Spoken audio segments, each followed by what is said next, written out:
Let's bring you more on that story in Toronto. It is not one I can ever remember discussing, Michael. It is rare. It is most disturbing. Michael Serapia with more detail on what Toronto police are now investigating. Yeah, and we should say, you've already mentioned it once, but the subject matter is stomach-turning no matter what time of day we're talking about this. But the latest incident in terms of a feces attack did happen late last night in Toronto. You're looking right now at a photo of the cleanup that's happening near the intersection of University Avenue and College Street, just south of the U of T.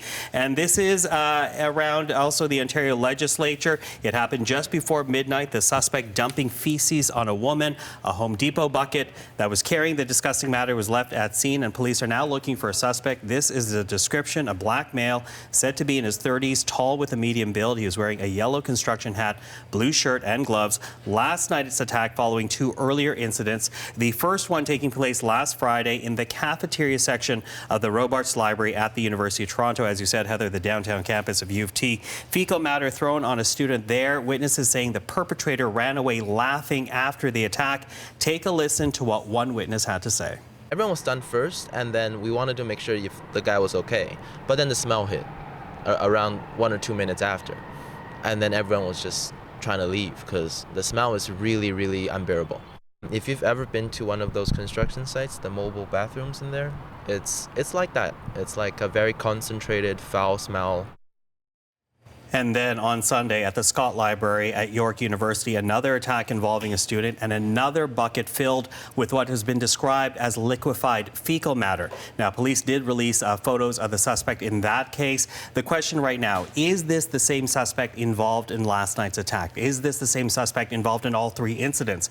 At last word, Toronto police are right now looking into links between the two earlier attacks. We're now reaching out to Toronto police. We've been trying to get them all morning to see if they are trying to link this third one to the others. Certainly there are similarities between these attacks, but all of them happening around university campuses in Toronto in the last few days or so.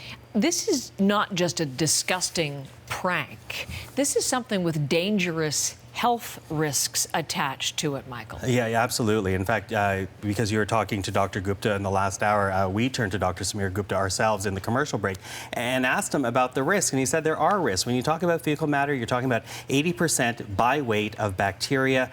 Take a listen to what more he had to say. Well, the obvious concern is infection, particularly, for example, if it gets into the eyes, it can cause a local infection in the eyes. If it gets onto an open wound, that can be very dangerous. If those bacteria find their way into the bloodstream, that can cause a very serious infection.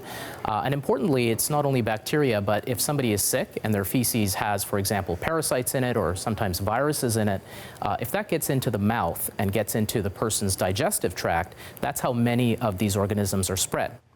So you heard it right there. Parasites, bacteria, any number of vectors of infection. So it really does underline the seriousness of this crime and another aspect to these assaults. All right.